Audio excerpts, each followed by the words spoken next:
Hello and welcome back. I'm glad you're here tonight. So what I want to do this evening, and I'm going to take my time with it, there's no rush at all, is go through The Walking Dead. All of it, more or less. The main show across its full run, and a bit of the spin-offs at the end if we get there, which I think we will. Specifically, I want to talk about the plot holes, the moments where the logic of the show doesn't quite hold together, the questions you find yourself quietly sitting with at 2 in the morning on your 4th rewatch when you're supposed to be asleep, but instead you're lying there thinking, wait, how did that actually work? And I want to be clear about something before we get into it. This is not a complaint session, not even a little bit. I love this show. I think it's one of the most ambitious things ever attempted in ongoing television drama. This idea of following a group of people through a genuinely collapsed world, season after season, watching them lose things and build things and lose them again. At its best, it's properly remarkable. Even at its worst, it's interesting. So tonight is more like sitting with a show you know very well and just poking at the parts that are a bit creaky, affectionately. The way you'd point out a logical inconsistency to a friend who also loves the show and watch them smile and go, "Oh God, yeah, I know." The Walking Dead ran from 2010 to 2022, 11 seasons, 177 episodes. That's a lot of story, a lot of writers' rooms, a lot of seasons where the showrunner changed, a lot of decisions made under pressure, with a production schedule that didn't allow for going back and fixing things. When you tell that much story, cracks appear. That's just how it works. The cracks in The Walking Dead are some of my favourite things about it, because they are the record of how much was tried. The show came from Robert Kirkman's comic series, which ran for 193 issues over 16 years. The comic was never adapted in a straight line. The show diverged almost immediately, creating characters who don't exist in the source material, killing people who survive in the comics, keeping people who die in the comics. Daryl Dixon is entirely a television creation. The Governor's arc is substantially different. The show is its own thing, built on the foundation of something else, and that layering creates its own category of interesting questions about what was kept and what was changed and why. Tonight we're staying with the television show primarily, though I'll mention the comics where it's relevant. And if you'd like to subscribe while you're settling in, it's completely free and it does help. That would be genuinely lovely. But no pressure. We're here to relax. So, get comfortable. We'll start at the very beginning, which is really the only sensible place to start. The first scene of The Walking Dead that really matters, I mean, after the cold open with the little girl in the car park, which we'll come back to, is Rick Grimes waking up alone in a hospital room and having absolutely no idea what's happened to the world. And it is genuinely one of the best television openings I've ever seen. Rick wakes up in a room that feels wrong. The flowers someone left him have died. The monitors are off. The clock has stopped. He calls for a nurse and nobody comes. He gets out of bed and walks into a dark, destroyed hallway, lighting matches to find his way. And then he gets outside and finds hundreds of bodies wrapped in sheets in the car park. And the military has clearly been there and clearly left. And it's the middle of what seems like a warm Georgia afternoon, and there's just nobody. It's haunting in a way that sticks with you. Here's the thing though, the moment you start thinking carefully about the logistics of that opening sequence, things get a bit interesting. Rick had been shot twice. Once in the chest, where his vest absorbed most of it, and once in the side, where it didn't. He went into a coma in hospital. The apocalypse happened while he was unconscious, and based on everything the show establishes, the apocalypse happened relatively quickly after he was admitted, within weeks at the outside, possibly much sooner. The dead started rising, society started collapsing, and at some point the hospital was abandoned. Now here's what I keep coming back to. A hospital that has been overrun, and the show makes clear this one was very much overrun. There are walkers chained in the cafeteria, and blood on the walls, and bodies everywhere. Doesn't leave one specific room untouched. The cafeteria doors have "Don't open dead inside" painted across them in large letters, which implies that at some point people were alive in that hospital, organised enough to chain the doors and write a warning, and then things went very wrong. There are bullet holes in the walls, there are bodies in the loading bay, the military cordon outside has been completely abandoned, and yet Rick's room apparently was fine. Nobody disturbed it. No walker wandered in. No scavenger came through looking for medical supplies. He was just lying there in a hospital gown, in an open room, in a building that was clearly not safe for what seems to have been weeks. The IV drip is a particularly interesting wrinkle. He would have had an IV in his arm, fluids, medication, whatever he was being given for the coma. At some point the power went out in the hospital, which would have triggered the monitoring equipment to alarm and the backup generators to kick in. And then eventually the backup generators would have failed too. All of this would have happened around Rick without waking him, which is medically possible. Anesthesia and trauma-induced coma are real, and a comatose patient doesn't always rouse for noise or environmental changes. But after the IV stopped, he would have been going without fluids for some period of time. He gets up and immediately drinks water from a tap, which makes sense, but the level of functional he is walking around, riding a bicycle, swinging a shovel at a walker's head, after that much time in a hospital bed, is genuinely impressive. Shane's account of what happened, which we get in pieces later in the season, is that he checked Rick for a heartbeat during the chaos of the evacuation, didn't hear one, or thought he didn't hear one, and left him. That's emotionally understandable. Shane was panicked, people were dying, he had Laurie and Carl to get out. The show frames it sympathetically, and I think that's right. But the specific detail of checking a comatose person's heartbeat in a building that was being overrun by newly reanimated corpses and concluding they were dead. When comatose patients have a heartbeat, it's just slower and harder to find, is a bit convenient. And yet there's a reading of Shane that makes the whole thing sadder than the surface level suggests. Shane and Laurie had been having an affair during Rick's coma. The show is careful not to make it purely opportunistic. Shane genuinely believed Rick was dead, and Laurie was grieving and terrified and trying to protect Carl, and two people in those conditions reaching for each other is not incomprehensible. But the timing of Shane's certainty that Rick was gone does create a quiet, unspoken question that the show never directly addresses. How hard did Shane listen for that heartbeat? Was his certainty shaped by grief or by something more complicated than grief? John Bernthal plays Shane in a way that never lets you fully settle on an answer. Even at his worst, and Shane gets quite bad in season 2, there's always the sense that he's a man being destroyed by a version of himself he didn't choose. He loved Rick. That's real. The fact that he also benefited from Rick's presumed death doesn't cancel the love. It just sits alongside it, unbearably. The CDC in season 1 is worth mentioning in connection with the hospital, because it's the other major location where the show establishes the rules of the outbreak, and then quietly sets some of them aside.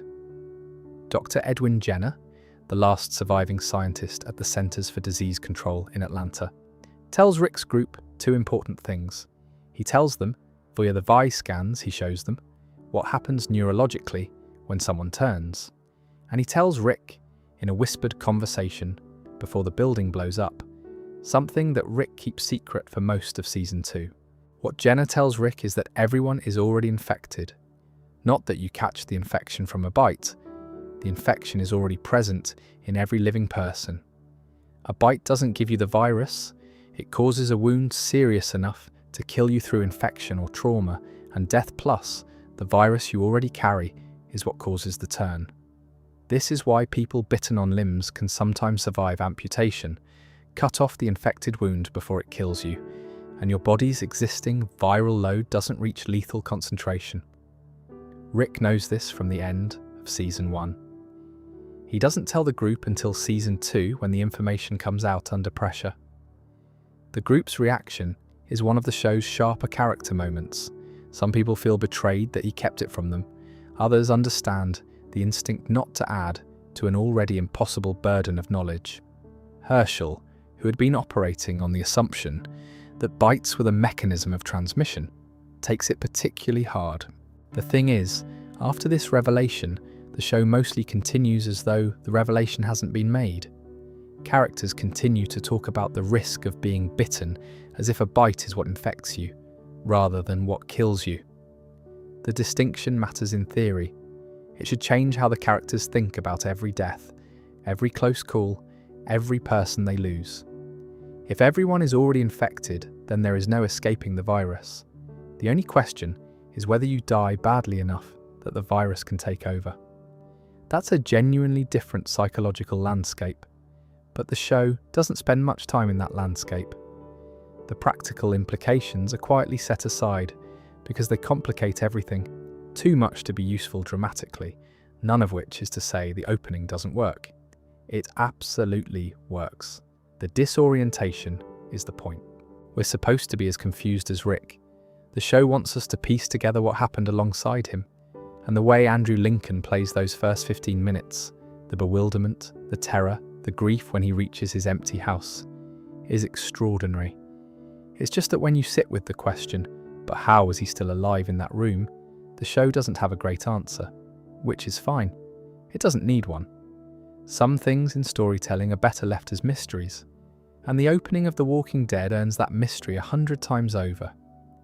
There is one detail I want to come back to before we move on, though, because it's one of my favourite things in the entire series, and it connects to the opening.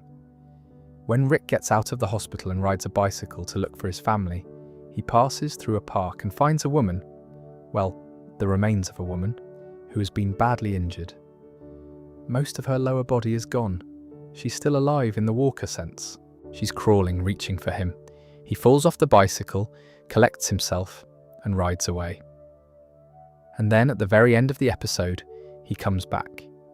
He finds her still there, still crawling in the grass. He looks at her for a moment. He says something like, "I'm sorry this happened to you," and he puts her down. It's a tiny moment, and it tells you everything about what this show is trying to be. Not a show about zombies, really. A show about people, about what it costs you to be decent in a world that is trying very hard to make decency impossible. Rick goes back for someone he owes nothing to, who poses no threat to him, simply because it's the right thing to do. Plot holes are plot holes, but that moment is not one of them. That moment is why people fell in love with this show. Now, one of the things I find genuinely fascinating about rewatching The Walking Dead from the beginning, and I mean from Season 1, Episode 1, is noticing how much the walkers themselves change across the run of the show. Not just in terms of how they look, which you'd expect as the makeup department refined its techniques over 11 years, but in terms of what they can actually do, what the rules are, how they work, and the rules, it turns out, are quite flexible depending on what the episode needs. In the very first episode, the little girl in the car park, the first walker Rick encounters, the first one we see in the whole series, is walking quite purposefully. She bends down to pick up a stuffed animal. There's a remnant of something in her movements that isn't quite random shuffling. When Rick calls to her, she turns around with intent. She comes at him steadily. The show presents this as frightening precisely because she still looks like a child, still moves like one in some ways, and yet her face has been torn away. Later in that same episode, Rick finds the bicycle woman in the park, the one we talked about, and she's moving too, reaching for him actively, not just lying there. There's agency in it. By the second episode, walkers in a department store are pressing against the glass doors hard enough to crack them. They're responding to sound and light. A walker on the roof almost manages to open a door by pulling at the handle repeatedly. The show presents this as alarming. Merle says something to the effect of, "They're getting smarter," and it sets up an early implication that these creatures might be evolving, retaining fragments of who they were. Then that mostly goes away.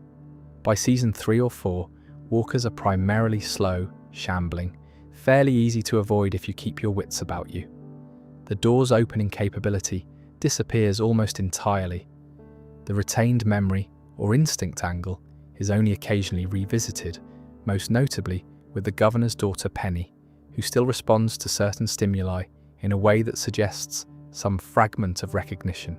But the idea of walkers as genuinely dangerous because they're almost still human recedes significantly. Part of this is the practical reality of production. You cannot sustain maximum menace zombie performance for over a decade. The walkers become environmental texture as much as active threat, background noise, a constant presence rather than a constant danger. Which makes sense, the characters get better at dealing with them.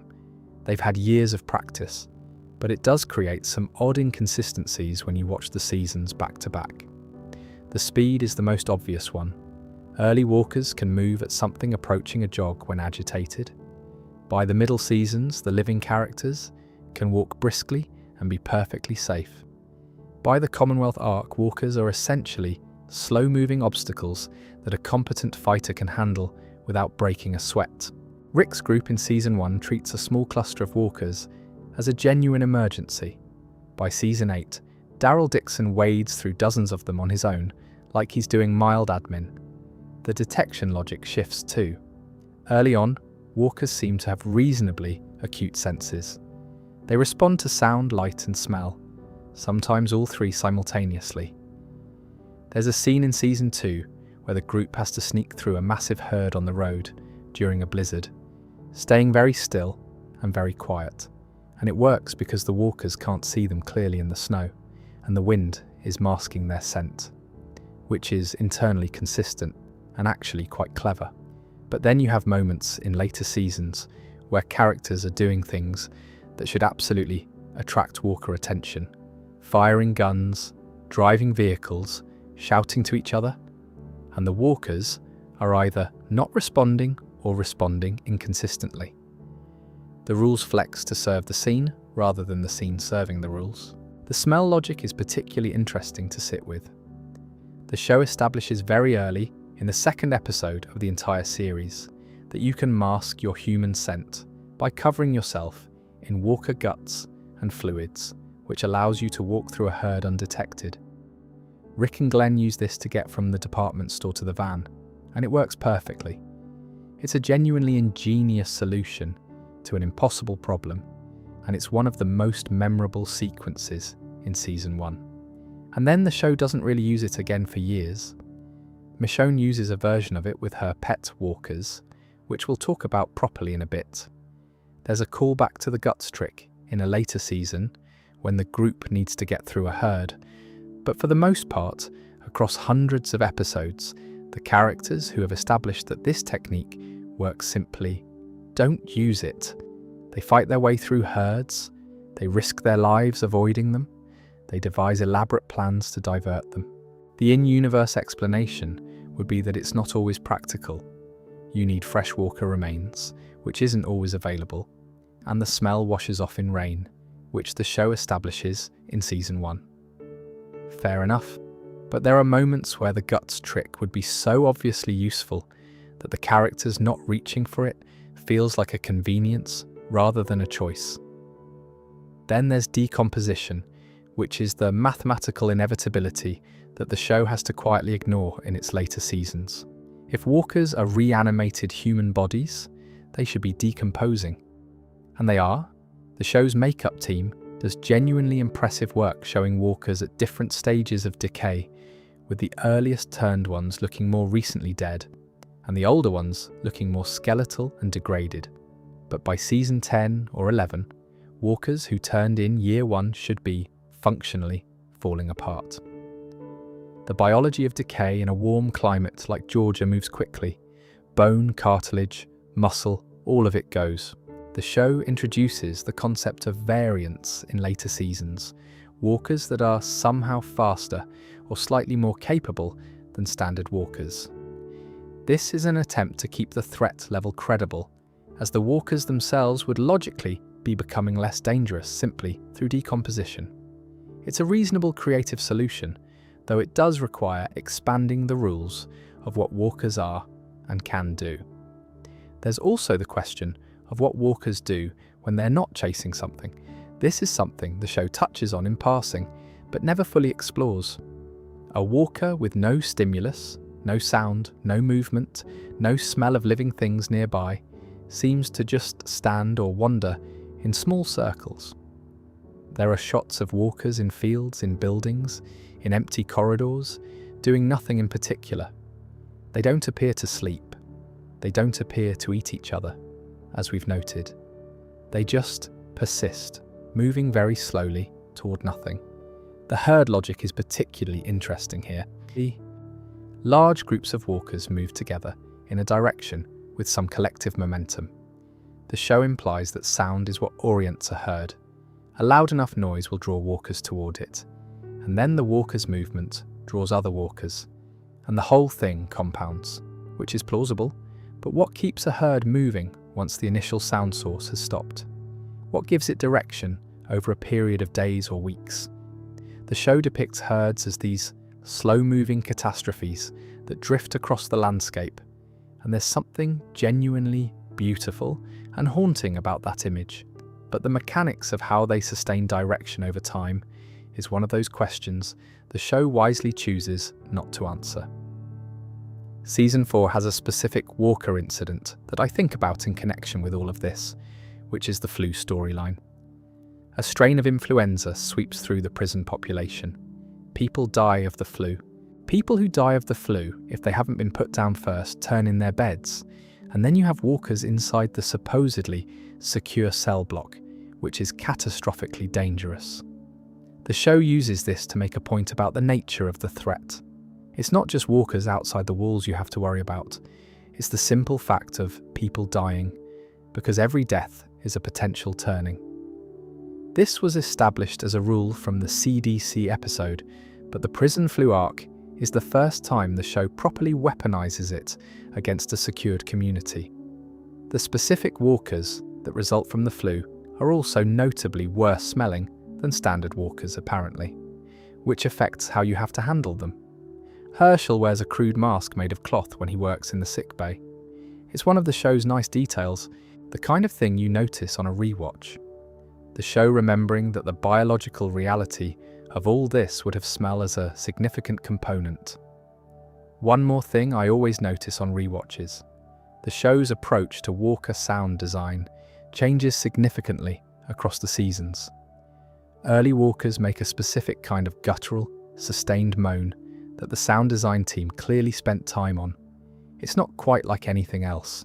It sits in a frequency that's uncomfortable, slightly too close to something human but not human enough. It was designed to be upsetting in a specific way. By the middle seasons, the walker sounds have become more varied and less consistently unsettling, partly because the show has been on long enough that the sounds are familiar, partly because the sound team's approach evolved. The first time you hear a Walking Dead sound in the pilot is still one of the most effective pieces of audio in the show's entire run. The "Do Not Open/Dead Inside" writing on the cafeteria doors that Rick finds in the pilot is worth noting in this context.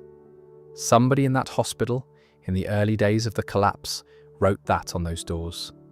They had enough time and enough organization to chain the doors and paint a warning on them, which means there was a period, possibly quite short, where the hospital was trying to manage the crisis before it became unmanageable. The fact that Rick is still alive in his room during that period and still alive after it is the question you sit with. There's also, on a completely different note, the question of walker clothing. Walkers retain whatever they were wearing when they turned. After months and years, those clothes would be degraded. By weather, by decomposition, by movement. The show makes an effort to show walkers in various states of clothing disintegration in its later seasons, which is a nice detail. The very early walkers in the pilot are wearing specific things that place them in the moment of turning. Pajamas, work clothes, hospital gowns. These are small touches, but they accumulate into something real. One more question the show never quite answers. Do walkers eat each other? They're always pursuing food. They're always hungry. But across the whole run of the show, I cannot think of a single instance of a walker attacking another walker, which, fine. It's established as a rule, even if it isn't stated. But the show never explains why. What is it that walkers recognize in each other that they don't recognize in the living? Is it the smell? The way they move? Some neurological remnant? The show gestures at the idea that walkers respond to heat and the smell of life, which would explain it. But it's one of those things where the more you think about it, the more interesting the question becomes, and the show is not particularly interested in the question. Which, again, is probably the right call. These are zombie stories, not biology lectures, but it does make for very pleasant 3 a.m. thinking. This is one of my favourite things in the whole show. Not a favourite plot hole, a favourite everything. I think Michonne's introduction is one of the most striking character entrances in recent television. She arrives at the end of season 2, materialising out of a snowy fog to rescue Andrea. And she has 2 walkers on heavy chains. They're walking beside her. They're armless. Their arms have been removed at the shoulder, and they're jawless. Their lower jaws are gone, so they can't bite or grab, but they're still ambulatory, still upright, still shambling along on either side of her, like the world's most unsettling walking partners. She has a katana. She looks at Andrea, and then she looks at the approaching walkers, and she kills a couple of them without any particular urgency, and then they leave together into the fog. And you're sitting there thinking, how? How does any of that work? The show's explanation, once Michonne joins the group and starts talking about it, is that the pets suppressed her scent. By walking alongside walkers, by being surrounded by the smell of death and decay, her human scent was masked well enough that she could move through herds without being detected. The same basic principle as the guts trick, but ambient and ongoing rather than temporary. I believe the show also implies that the pets served a secondary function, a walker accompanied by other walkers' looks. To other walkers, like part of a group. There's some herd mentality logic being applied here, which is interesting. And actually, as far as in-universe explanations go, this one holds up reasonably well. The guts trick is established science in this world. Walkers responding primarily to smell makes it plausible. The mask would need to be fairly complete, but if Michonne had been doing this for months before we meet her, she'd have worked out the details. What the show doesn't explain, and what I find endlessly fascinating to think about, is how she set this up in the first place. The pets in the comics are explicitly Mike and Terry, her boyfriend and his friend, who turned. The show never names them, but the implication is similar. They were people she knew, they turned, and at some point, Michonne made the decision to subdue them, remove their arms, remove their jaws, put them on chains, and use them as camouflage. Think about the practicalities of that for a moment. You'd need to restrain them first without being bitten, which means either they were incapacitated somehow, tied up, trapped, or she was extraordinarily quick and careful. Removing the jaw of a biting creature while it's trying to bite you is not something you'd want to improvise. Removing both arms at the shoulder requires either surgical tools she probably didn't have, or an extremely sharp blade, and the nerve to use it under those conditions. And then you attach chains. To what? To what's left of the torso, presumably, and then you walk around with them. The katana is interesting too. It's a fairly specialised weapon, effective, beautiful, devastating in skilled hands. And the show establishes that Michonne is spectacularly skilled with it. But where did she learn? The show eventually gives us some backstory in season 3 and beyond, though it remains fairly sketchy. She was a defense attorney before the apocalypse. Katana was apparently not a standard part of her practice. The season 4 episode after spends some time with Michonne in flashback, brief disorienting flashes of before, and the picture that assembles is of a woman who had a child, who had a life, who lost both before the wider collapse made every loss universal. The katana appears in those flashbacks in a context that suggests it was already part of her life, a practice she had before everything ended. This is sensible backstory.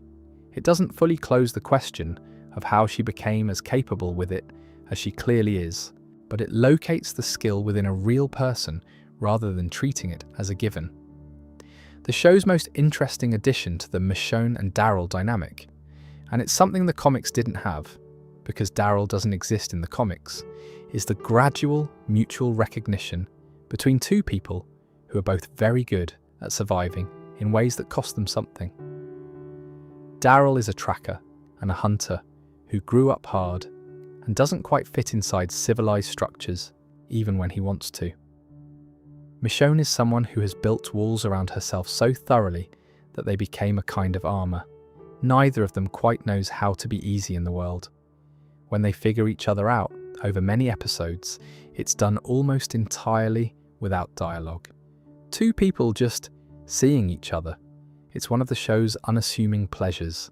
None of this actually undermines the character. If anything, the gaps make her more interesting. You build the backstory yourself, and whatever you build is probably compelling. Michonne works because Danai Gurira plays her with such complete, internalized confidence that the details almost don't matter. She walks into scenes like she owns the geometry of them. When the governor captures Michonne's pets and decapitates them for his aquarium, it's played as a violation. Which is right. They're dead. They're walkers. They haven't been people for a long time, but they were her people once, and keeping them with her was an act of something. Grief, maybe, or penance, or simply the refusal to fully let go. The chains make noise, by the way. That's something I always think about. Two walkers on chains, dragged along behind you or walking beside you, the chains would clank. Any sound would draw walker attention. In crowded urban environments, this would be manageable because there's ambient noise everywhere. In the quiet stretches of countryside, two walkers rattling their chains seems like it would be a problem. You could argue that the pets are quiet because they're not trying to go anywhere. They're not fighting the chains. They're not pulling. They're just being walked. A slack chain makes less noise than a taut one. That's actually a reasonable counterpoint. Michonne would have had months to refine the technique, to find the right chain length, the right pace, the right conditions. By the time we see her, she's not figuring this out. She's already figured it out. But here's the thing, I've more or less decided. Michonne doesn't make logical sense in the way a real person in this situation would make logical sense. She makes a different kind of sense. The pets, the katana, the silence, they're the visual vocabulary of a character who has processed the end of the world in her own way and arrived at something that works for her. The show is asking you to receive her as an image first and an explanation second, and if you do that, she's absolutely perfect. Right, so Morgan Jones, if you've rewatched the pilot recently, you'll know that the scene with Morgan and his son Dwayne in King County is one of the finest things the show ever produced. They find Rick after he wanders from the hospital. They tie him to a bed because they don't know if he's been bitten. And then Morgan explains the world to him, carefully, patiently, with this enormous weight behind every word, like someone who has been carrying the knowledge of what happened for too long, and finally has someone to tell. Lenny James gives a genuinely remarkable performance in about 30 minutes of screen time. By the end of the episode, you feel like you know Morgan completely. And then Morgan and Dwayne drive off in one direction, while Rick drives off in another, and they are not seen again for 2 full seasons. Rick gives Morgan a walkie-talkie before they part ways. He promises to radio in every morning at dawn. You watch him set the radio on the dashboard of his sheriff's cruiser, and you wait for the show to make good on this. Rick radios Morgan approximately once on screen, gets no response, and then largely forgets about it, which is, to be fair, consistent with how things work in survival situations. You have 100 urgent problems. You radio someone who doesn't respond. Eventually, the radios run out of power, or the frequencies get cluttered, or the batteries die. You move on. But it does leave a significant question about what was happening to Morgan and Dwayne during seasons 1 and 2, while Rick was at the quarry and the CDC and the farm. The show never goes back to show us. We just know from what we learn in season 3 that things went very badly. Clear. Season 3, Episode 12. Rick, Carl and Michonne drive through King County looking for weapons, and they find Morgan. He's alone. He's lost his mind to grief and isolation. He's fortified an entire block of the town with elaborate spike traps, strung dead walkers as warning markers, painted clear on every available surface. He has more weapons than he could ever use, accumulated from the town's police station and sporting goods stores and anywhere else he could find them. And his son Dwayne is dead. Morgan couldn't kill his wife Jenny when she turned. The same conversation he had with Rick in the pilot. The thing, he said, he just couldn't do. And Jenny eventually found Dwayne and bit him. Morgan killed her after that. Too late. It's one of the most devastating character reveals in the show's history, and they pack it into a single episode. The grief in Lenny James's performance, the way Morgan has built this fortress of weapons and traps, this system of order and control as a response to the total loss of control in the moment that mattered most. It's absolutely precise. The timeline of Morgan's isolation in King County, if you try to reconstruct it, is quite long. He and Dwayne were there for most of seasons 1 and 2, potentially a year or more.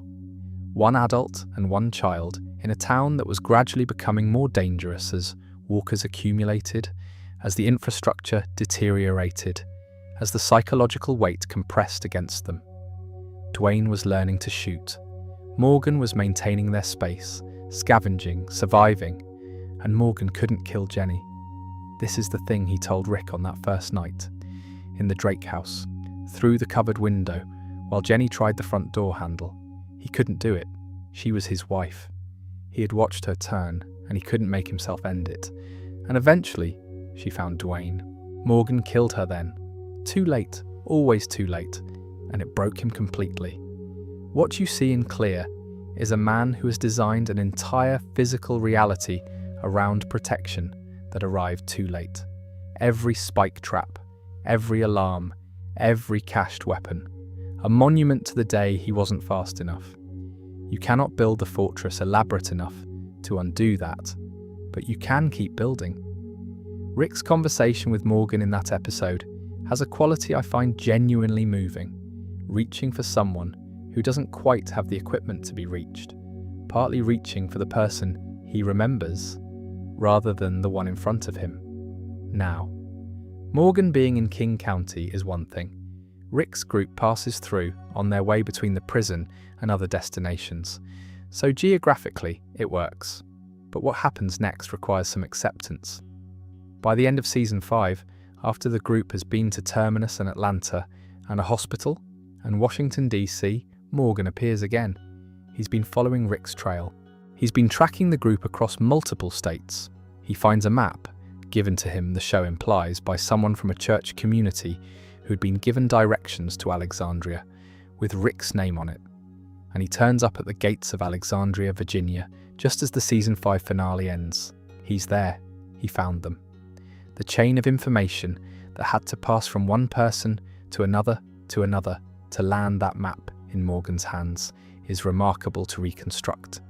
It requires a series of encounters that the show doesn't show us, involving people giving specific enough information to a stranger they just met that the stranger could track a specific named individual to a specific walled community in a specific city months after the fact.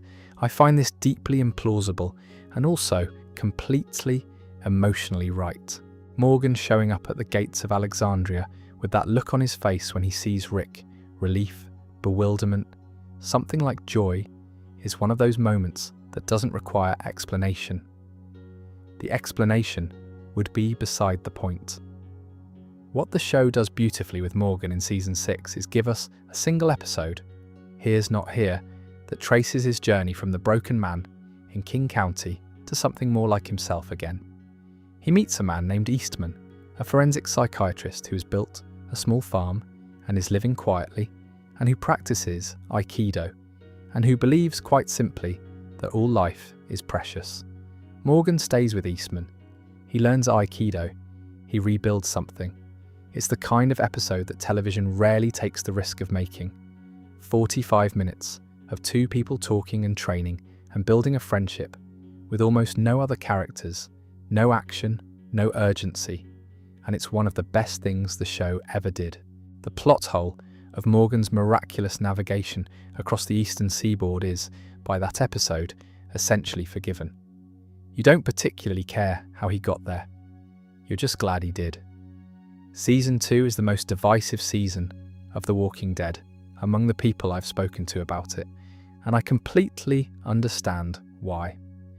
The pacing is slow, very slow by design, I think, though by design and by accident are sometimes hard to distinguish in retrospect. The group is stuck on Herschel Green's farm in rural Georgia for most of the season. They're waiting for things to resolve. A lot of conversations happen. A lot of grief is processed incompletely. The action is punctuated but not consistent, and yet I think Season 2 is quietly brilliant in places, and the farm is a big part of why. Herschel Green and his farm represent something the show keeps returning to across its entire run: the question of what you're allowed to hold on to from before. What beliefs, what hopes, what versions of normalcy survive the collapse of everything. Herschel had kept his faith. He was a deeply religious man who believed genuinely that the walkers were sick people who might be cured, who deserved compassion and patience and the benefit of the doubt. He had been collecting them in his barn, his wife, his stepson, neighbours, convinced that the right thing was to keep them safe until a cure was found. This is mad, obviously. From a practical standpoint, it's completely mad. But it's not stupid. It's grief. It's faith. It's the refusal to accept that the people you loved are gone. The farm has been there since the beginning of the collapse, essentially intact. Herschel had the resources to survive with his family and the people who came to him. He had land, livestock, a well, a house with room. What the farm doesn't have is walls. It relies on its relative isolation and on Herschel's fence and on people simply not coming. The idea that no group of survivors, in the months between the outbreak and Rick's arrival, had found this farm and either taken it over or been given refuge is something the show doesn't quite address. The farm is presented as though it exists in a pocket of the world that the apocalypse has been too polite to fully disturb, at least until Rick's group brings it there. Maggie Green is worth more attention than the farm section usually gives her. She grows up across the seasons from a young woman defined primarily by her relationship to her father and her developing relationship with Glenn, into someone who carries the weight of both her communities and her grief with a specific kind of hardness that is also, underneath, quite soft. She is the character the show uses most consistently to track what it costs you to lead, what you lose, what you have to put down, what you have to pick back up. By Dead City, she is someone who has survived things that should have broken her, and the show is honestly interested in whether she's been broken in ways she can't fully see.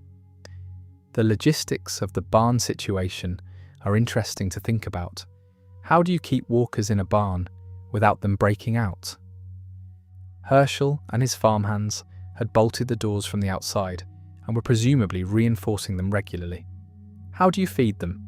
The show implies you throw food in, meat presumably. How do you keep that secret from guests who have been living on your farm for weeks?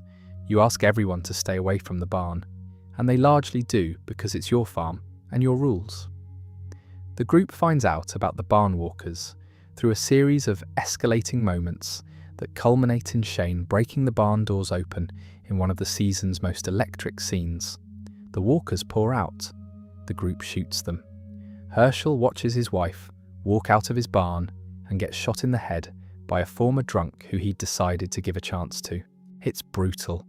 And then Carl walks out. And then Sophia walks out. Yeah, Sophia, the little girl who disappeared in the Season 2 premiere, who Carl and Rick and the whole group had been searching for across 7 episodes of the Georgia countryside, was in Herschel's barn the entire time. She had turned. She walked out with the other walkers, wearing the same pink and white cardigan she disappeared in, and Rick stepped forward and put her down. The search for Sophia is worth dwelling on for a moment, because it's one of the most structurally ambitious things the show attempts in its early seasons. 7 episodes is a long time to spend looking for someone in a television drama.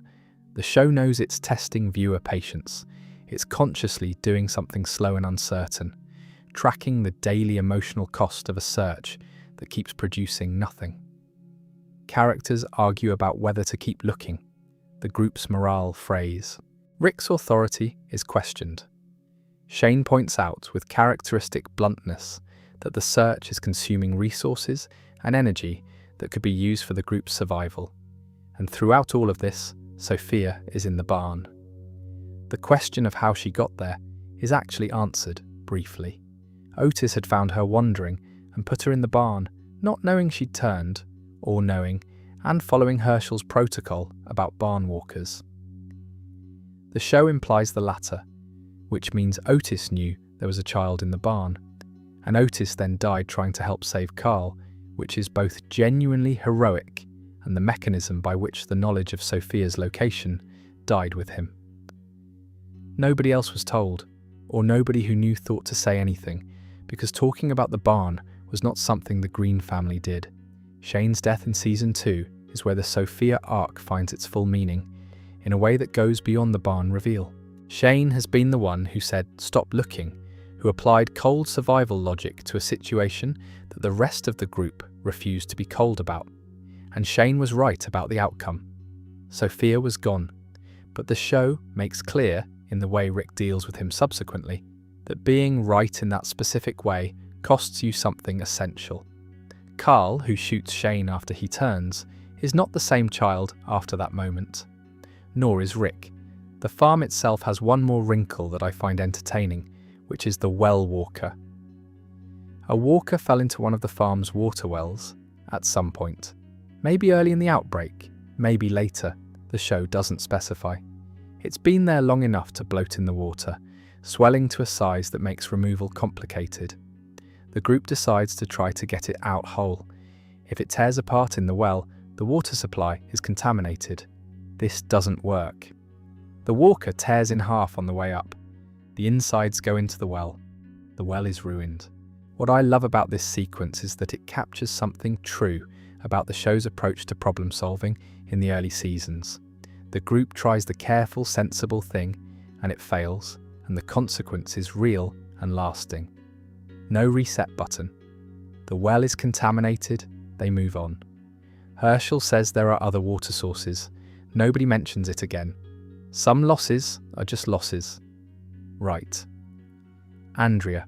I want to be careful here because there's a version of talking about Andrea that tips into something I don't really want to do, which is blaming the character for the writing decisions made about her. Andrea Harrison is not a bad character. Andrea Harrison is a character to whom bad things kept happening. Specifically, bad things happened to her arc at the writing level, in ways that created an impression of incompetence that I don't think was intended. Laurie Holden is a genuinely good actor who was given a lot to work with and sometimes worked against a tide of contradictory choices about who Andrea was supposed to be. That said, let's talk about the chair. Before the chair though, let's do the full tally because the chair only makes sense as the culmination of a pattern. Andrea's relationship with survival throughout the series has a specific texture. She almost makes it. Repeatedly, with increasing closeness and increasing frustration. Season 1. Andrea's sister, Amy, is killed in the walker attack on the camp at the quarry. Amy dies in Andrea's arms. When Amy reanimates, Andrea is the one to put her down. A moment of genuine grace in the performance, the first time Andrea has to kill someone she loved. Andrea's grief after this leads to her wanting to stay in the CDC, when Dr. Jenner has set it to self-destruct. She has decided she's done. She has made her peace. Dale finds her and physically forces her out of the building, and she's furious with him for it. Alive, but furious. Season 2. Andrea is separated from the group when walkers overrun Herschel's farm. She runs into the woods at night, chased by a walker, and the sequence is genuinely exceptional. The show puts the camera low, makes the walker fast, and Andrea is running as hard as she can and barely staying ahead. She does everything right. She gets to a building, she gets inside. She's safe for a moment. She opens a door to the next room, and there's another walker. This goes on for what feels like forever. She finally makes it outside and is about to be grabbed when Michonne appears out of the fog and kills it. This is where Michonne and Andrea's partnership begins, and it's a good beginning. They spend the winter together, off-screen, and arrive at Season 3 as a functional unit. Then they find Woodbury. The governor is compelling to Andrea. He presents as capable, stable, attractive, in the way that competence in crisis situations can make people attractive. He's running a community. He has walls. He has water. He has what looks from the outside like order.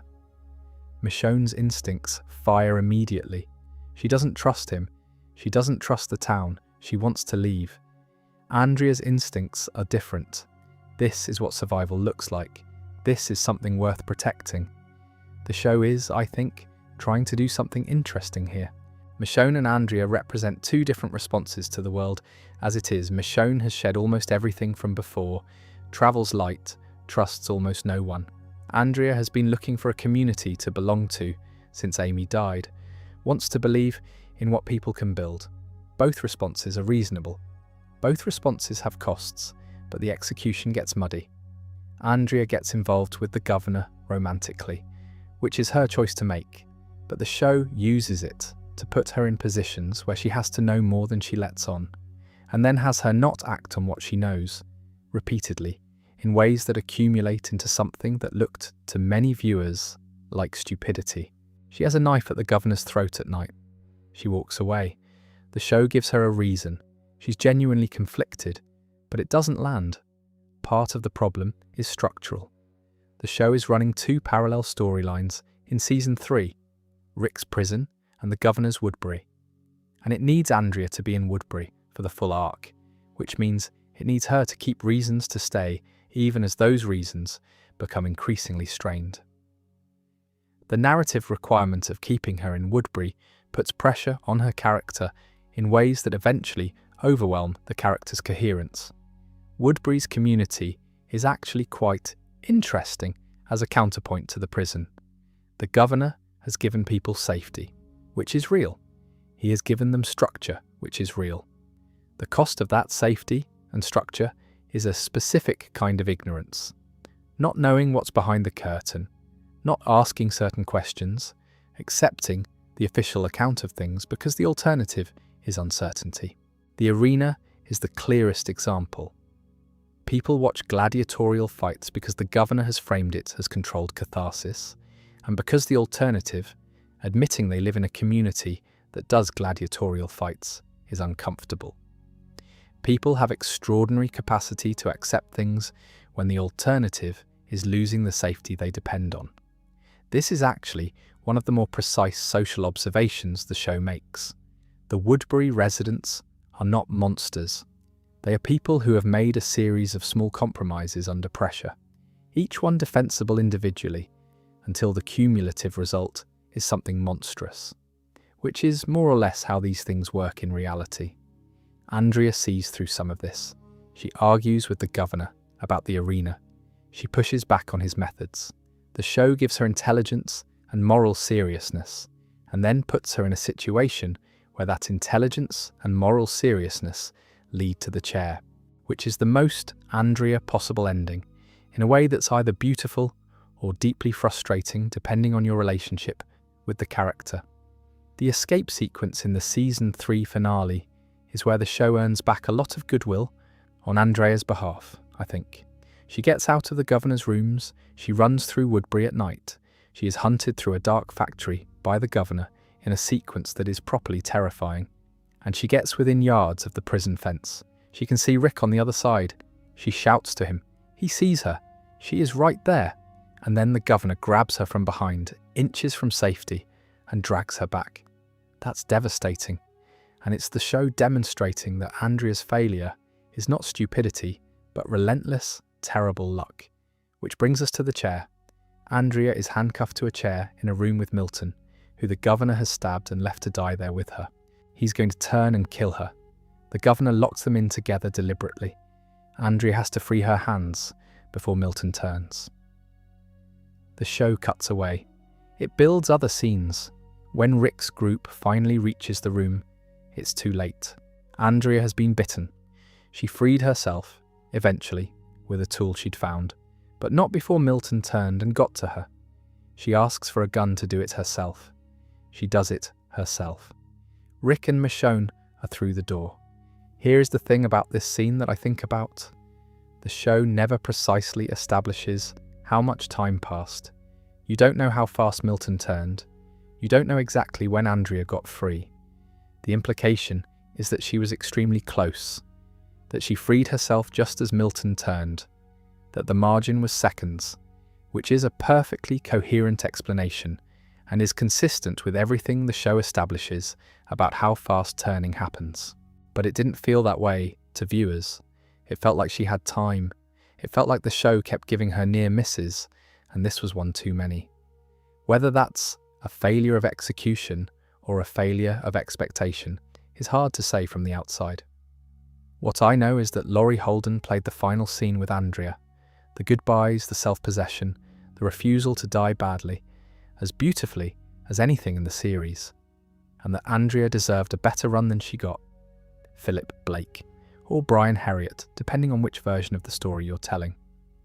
"I never tell," he says to Andrea when she asks for his real name, which is one of those lines that sounds like the beginning of a mystery and ends up being exactly as sad as it sounds. A man who has decided that having a real name is a vulnerability he can't afford, that the person who had that name is gone. The governor is one of the finest antagonists the show ever produced.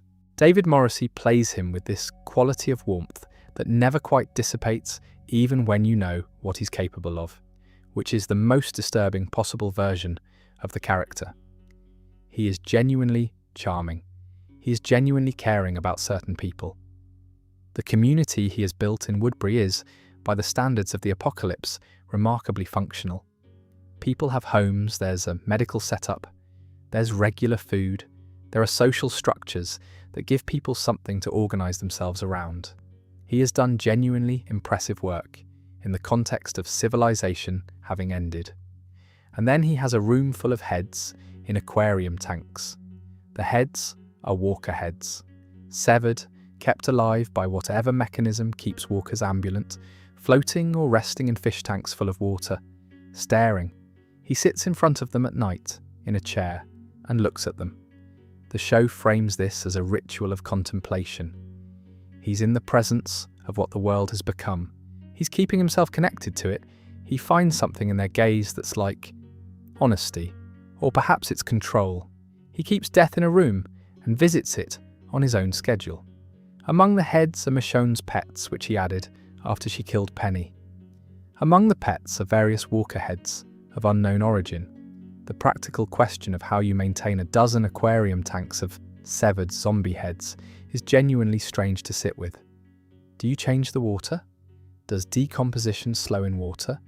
Would the biological material eventually break down to the point where the head stopped functioning?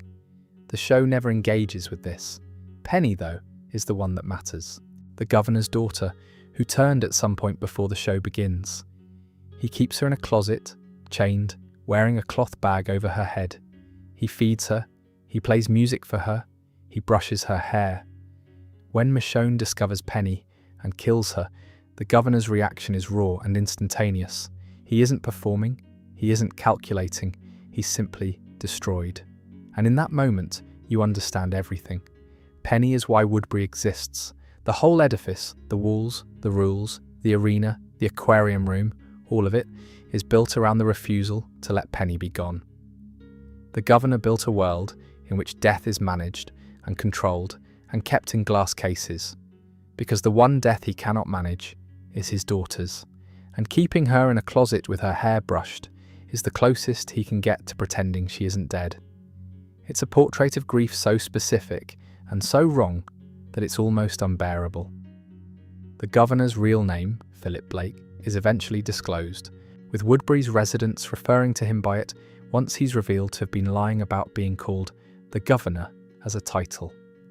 The comic book expands his backstory more than the show does, including a novelization that covers his history before Woodbury in significant detail. The show keeps him more mysterious, which is probably right for television. The less you fully explain a villain, the more effectively frightening he remains. David Morrissey, for what it's worth, didn't let the governor become the defining thing about his career. He kept working in different directions, which I think is part of why the performance sits so comfortably. It doesn't feel like he's giving you everything and hoping you notice. It feels like he understood exactly what the role needed and gave it that, no more, no less. The governor is charming because Morrissey is genuinely charming. The darkness lands because he doesn't signal it in advance. That's actually quite hard to do. Now, the arena. Woodbury has a gladiatorial arena. People watch walkers fight handcuffed humans for entertainment.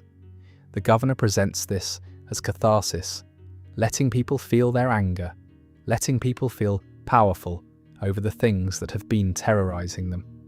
There's an anthropological argument to be made for why this would emerge in a traumatized community, and the show gestures at it. The stranger question is where the humans come from. Who are the people in the arena? Are they criminals from within Woodbury? Are they captives from outside? The show implies the latter in some cases, which means the governor or his people are capturing outsiders and putting them in the arena, which his community apparently knows about and accepts, or perhaps doesn't know, or doesn't ask.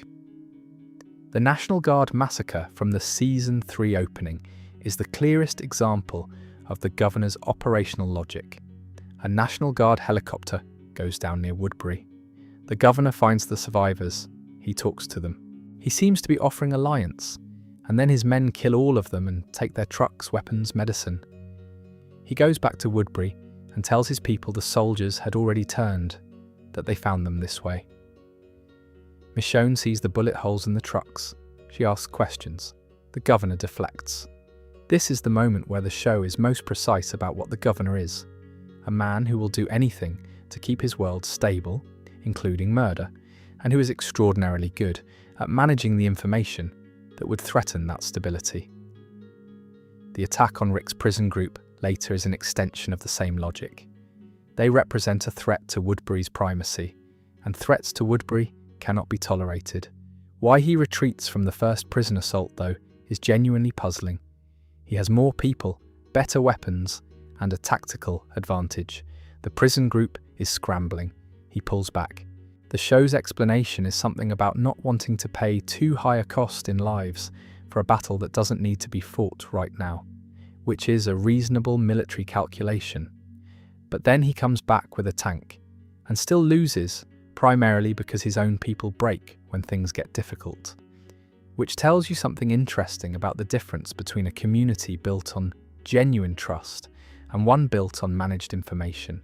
What happens to the governor between those two attacks is, in many ways, the show's most interesting portrait of a man trying to escape himself. He's expelled from Woodbury after the first assault goes wrong. His own people see what he's capable of in the aftermath, when he turns his guns on his own fighters for retreating, and they reject him. He wanders. He finds a family sheltering in an apartment building, a father, a daughter, a small girl named Megan, who reminds him of Penny. He becomes Brian Herriot for a while. He tells them his name is Brian. He tries not to be the governor. He helps them survive. He genuinely cares for the little girl in a way that seems, if not healthy, then at least real. And then circumstances pull him back toward violence, and then toward the tank, and toward the prison, and toward everything he was trying not to be. The second governor arc in seasons 3 and 4 is one of the show's real achievements. It could so easily have been just villain comes back for round 2. Instead, it's a portrait of someone who discovered that you cannot outrun the version of yourself you've built. Every choice has been made. The man who couldn't let Penny go, who built Woodbury around that inability to let go, who protected his community through escalating violence, he was always going to come back for the prison. Not because of strategic necessity, because turning back would have required him to accept that everything he'd built was built wrong, and he couldn't do that. Here's a question that doesn't get asked enough about The Walking Dead. How much time has actually passed? The show is fairly vague about this, and deliberately so. There are no title cards saying 6 months later most of the time, and the characters don't generally stop to reflect on how many months it's been. The seasons don't cleanly correspond to seasons of the year. You piece together the timeline from context clues, the age of Judith Grimes, the growth of crops, the state of the infrastructure around them. As best as I can reconstruct it, Season 1 covers a fairly compressed period, maybe 6 weeks from Rick waking up in the hospital to the CDC explosion. Season 2 is longer, probably 6 to 9 months on Herschel's farm, based on Laurie's pregnancy, which becomes visible but not heavily advanced by the end. Season 3 is another stretch, probably close to a year, covering the prison, Woodbury, the Governor's Ark, which means by the time we properly meet the prison community as a functioning place in Season 4, about 2 years have passed since Rick woke up in that hospital. 2 years is not a long time in farming terms. Establishing sustainable crop cultivation, raising livestock from scratch, building enough surplus to feed 40 people through Georgia summers, that's an ongoing project, not something you can tick off in a single season. The show is aware of this. The Season 4 premiere gives us a prison yard that looks like something people have actually worked at for months. There are pigs, there's a garden, there's a cell block with a library and a story time for the children. It's been worked for, and yet the speed with which the prison went from a walker-infested ruin, which is what it was when the group found it, to this community still requires some imagination to bridge. Rick, Daryl, Glenn, Maggie, Herschel, and T-Dog cleared enough of the prison to live in it using a hatchet, a crossbow, a few handguns, and one half leg. They did this in what seems like a couple of weeks. Within a single season, the population grew from 6 to roughly 40, including Woodbury survivors, and the infrastructure expanded accordingly. The council is one of the Season 4 details I find most believable and most pleasingly thought through. By this point, the group has decided that a single leader making all the decisions is a bad model. Rick's leadership in earlier seasons was valuable, but also fragile, because when Rick was compromised, the whole group was compromised. So they've built a council. Herschel, Carol, Daryl, Glenn, Sasha. 5 people making decisions collaboratively. It's not democracy exactly, but it's not dictatorship either. It's what small communities under stress tend to build when they have time to think. Rick, meanwhile, just wants to farm. He's put down the gun, literally, he keeps it holstered, he doesn't carry it, and he wants to raise pigs and grow vegetables and be a father to Carl and Judith and have a life that isn't only about violence. Carl finds this frustrating. The show finds it interesting. Judith Grimes is, incidentally, something of a miracle by the standards of what the show establishes about the prison. She was born there, by caesarean section, without anaesthetic, without surgical tools, without a sterile environment, performed by Maggie, who is not a doctor, in a prison boiler room. Laurie died, Judith survived. The child has been thriving in a prison ever since, which is, in the context of infant mortality, in conditions without proper medical care, quite an achievement. The show never makes a big deal of Judith's survival. She's simply there. She becomes a symbol of the future the group is trying to protect. Herschel is probably the most important figure in making the prison work, which is something the show gets right and which the later seasons honour. He is not just the medical resource of Xiao, though he becomes that, running a sick bay in the prison with whatever he can find, losing his leg and working through it. He's the moral anchor. When the flu sweeps through the prison in Season 4, killing people who then turn in their cells, it's Herschel who insists on going into the infected cell block to care for the sick at significant risk to himself. Because someone has to, and he's the one who can. Scott Wilson deserved every piece of recognition he received for that role. The prison's fall in the mid-Season 4 finale is worth thinking about in terms of what it says about the show's attitude toward communities. The group has built something real there. The crops, the council, Judith, the library. It's modest by pre-apocalypse standards and extraordinary by the standards of what the world has become. And then the governor destroys it in a single afternoon. The tank is the mechanism, but the real cause is that the prison was always built on a foundation that one determined person with enough resources could break. This is one of the show's recurring observations. Communities are fragile, and the more deliberately you build them, the more you have to lose. Rick's group, after the prison falls, is scattered, traumatized, moving in separate directions across a landscape that suddenly has no safe place in it. They find each other gradually, drawn by signs on the road pointing toward Terminus. Sanctuary for all, community for all. Those who arrive survive. Terminus is one of the show's most efficiently executed pieces of horror. It looks, when you arrive, like exactly what the signs promised. A clean space, organized people, someone cooking meat over a fire. The wrongness arrives at the edges first. The way the guides move people too efficiently. The way the meat smells slightly off in a way you can't quite place. The train cars that function as holding pens. The realization, arriving slowly, and then all at once, that you are the livestock. The Terminians, cannibals it turns out, who arrived at Terminus survivors and were brutalized by a previous group and rebuilt themselves around a specific philosophy. Either the butcher or the cattle are one of the show's more interesting supporting factions, precisely because they're not cartoons. They had a moral framework that emerged from real trauma. It's the wrong framework, it's monstrous, but it didn't come from nowhere. The Season 5 premiere, No Sanctuary, in which Rick's group escapes and destroys Terminus, averaged around 17 million viewers, the highest the show ever reached. It's not subtle, it's a full-scale action sequence designed to provide catharsis after seasons of slow-building dread. But it earns the catharsis. And in the middle of it, Carol does the thing with the rocket launcher and the herd, which is one of the more spectacular individual moments the show ever staged.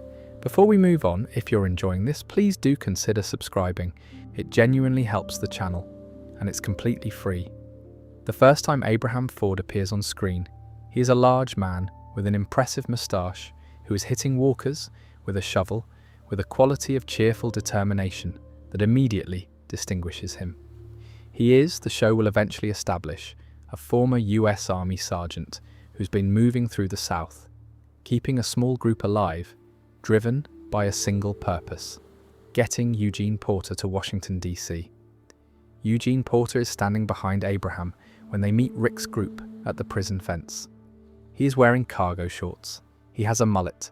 He describes himself, when asked, as a scientist. A very important scientist, with knowledge that could save what's left of the world. None of this is true. Eugene is not a scientist. He was a high school science teacher.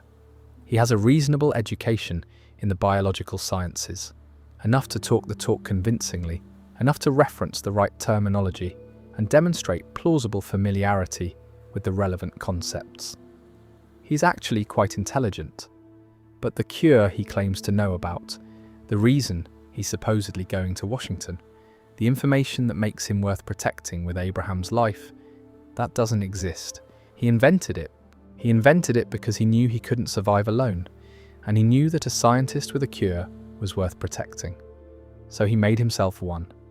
He picked the most capable man he could find, Abraham Ford, who is a man of enormous conviction and physical capability, who needed something to believe in after the loss of his family, and gave him a reason to keep going. The lie kept both of them alive. This is genuinely clever. It's also completely untenable as a long-term strategy, and Eugene knows it, which is why his behaviour throughout Season 4 and into Season 5 is so anxious and so careful. He keeps enough distance from direct scrutiny that his credentials are never really tested. He contributes to the group in practical ways that don't require him to prove the specific expertise he's claimed. He's useful, so no one presses. The question of why Abraham never pressed harder is interesting. Abraham is not a stupid man. He's been living very close to Eugene for a long time. He has presumably asked questions about the cure, about Washington, about what the plan looks like when they get there. Eugene's answers have apparently satisfied him. I think the show is right that this is less about Abraham's gullibility and more about his need. He lost his family in the early apocalypse, his wife and children, who he found dead and who he was the proximate cause of. He needed something to carry. Eugene gave him something to carry. The specifics of the cure mattered less than the existence of a direction. Season 5, Episode 5, Self-Help. The group is on the road to Washington. A bus crashes. In the aftermath, Eugene's lie starts coming apart under pressure, and eventually, Abraham has cornered him enough that there's no escape. Eugene confesses he doesn't have a cure, he doesn't have a plan. He made it up to survive. Abraham punches him so hard he goes down. Then Abraham just stops. He crouches in the road. He's empty. The scene is one of Michael Cudlitz's finest moments in the role, and the writing around it is genuinely good. Abraham breaks because the direction is gone. The thing he was pointed at has vanished. He has nothing to aim at anymore, and for a man like Abraham, that's catastrophic. What happens next with Eugene is one of the show's quieter character evolutions. Stripped of the lie, he has to figure out what he actually is, and what he turns out to be is someone genuinely brave when it matters, even if he doesn't look it. He volunteers for things that terrify him. He stays when he could run. In the Negan arc, his apparent accommodation of save your life is ambiguous in interesting ways. The show lets you wonder for a while whether he's genuinely collaborating or playing a very long game. The answer is that he's doing both simultaneously, which is the most Eugene possible answer. He genuinely adapts to Negan's world, because adapting is his survival mechanism. He has been adapting and presenting himself as whatever the people around him need him to be since the beginning. He makes bullets for the saviors. He develops a degree of comfort with the sanctuary's power structure. And at the same time, something in him is building toward the moment where he makes a different choice. The satellite dish that Eugene engineers in later seasons, I won't go into the specifics because the later seasons get quite complicated, is essentially a monument to the same instinct as the Washington lie. Eugene uses the tools he actually has, which are his intelligence and his ability to convince people, to make himself necessary in situations where he would otherwise be expendable. Whether that's heroism or cowardice or simply pragmatism is a question the show is, I think, deliberately not answering. As for Washington, they arrive at the very end of Season 4. And the first thing they encounter is a message on a map to the train tracks, pointing toward Terminus. So the Washington destination is effectively abandoned in favour of the next location, and then the next one after that. And the cure question is never formally closed. It simply stops being the story they're telling. In television, this is called a dropped thread. The cure is the show's most deliberately abandoned dropped thread, and I find it oddly appropriate. In the real world, a cure for a global pandemic would also be an impossibly complicated and probably unreachable destination. And perhaps the show is more honest than it knows by letting the characters eventually stop reaching for it. I reckon the mullet is the best thing about him. Right, we were always going to end up here. Negan, Jeffrey Dean Morgan's performance as Negan, is one of the things I find genuinely difficult to discuss without just listing the qualities and stopping, because the qualities are so specific and so well executed that they almost defy unpacking. He is threatening in a way that never feels performed. The charm is completely real. The menace is completely real. Both coexist in him at full intensity, all the time, which is terrifying in the way that genuinely dangerous people can be terrifying, because you can't dismiss them, because part of you is responding to the charm even as another part is identifying the threat.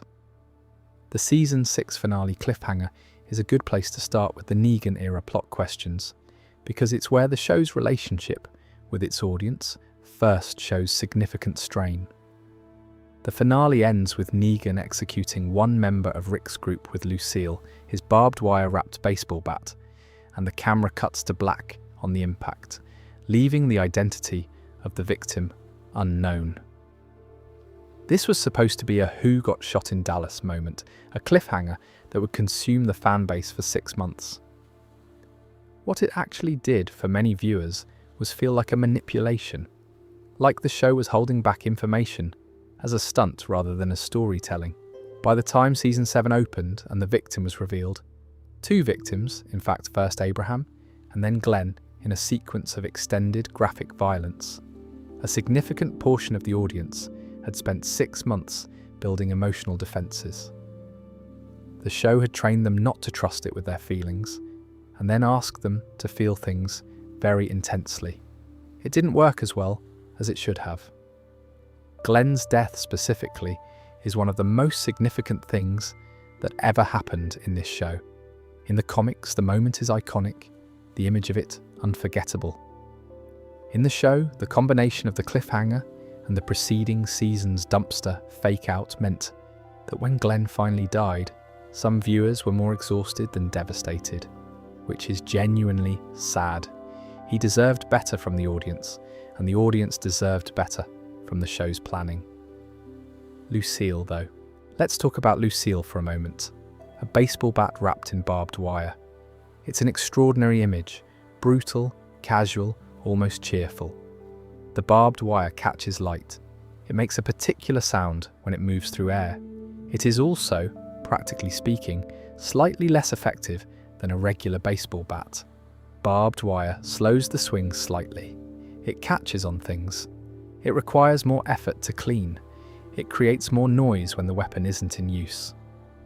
From a pure lethality standpoint, a smooth bat would be more efficient. But Lucille is not about efficiency. Lucille is about theatre. Negan's whole power structure is about theatre.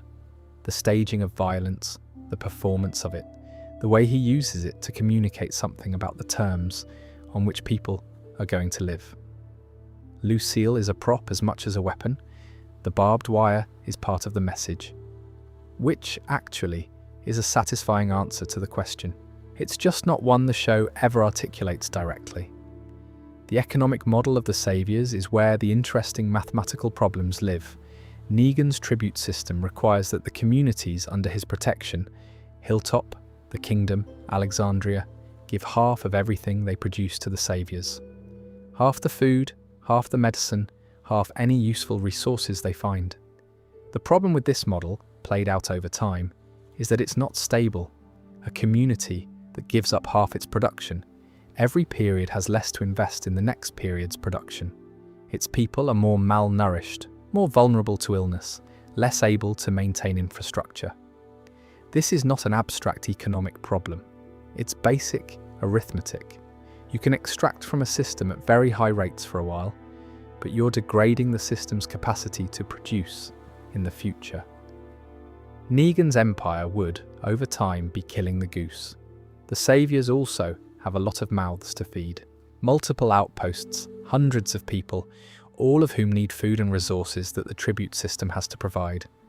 The model works as long as there are enough tribute communities producing enough surplus that taking half still leaves everyone fed. If any link breaks, if one community fails or stops producing, or if there's a bad season, the whole thing starts to wobble. The show presents the Saviors as having operated this way for some time before Rick's group encounters them, which means it's worked well enough so far. But Simon's massacre of entire communities, which Negan explicitly didn't sanction and is furious about, suggests that the system's structural pressures create lieutenants who are willing to resort to more direct extraction when the tributary model gets complicated. Dwight is the character the show uses most intelligently in the Savior era. His burned face, the result of an escape attempt that went wrong, followed by his wife Sherry offering herself to Negan as a settlement, tells the story of the Saviors more economically than any speech does. He is the cost of living in Negan's world. He does what he does because the alternative was dying. By the time the war begins, he has been inside the Savior system long enough that his collaboration and his resistance are genuinely inseparable.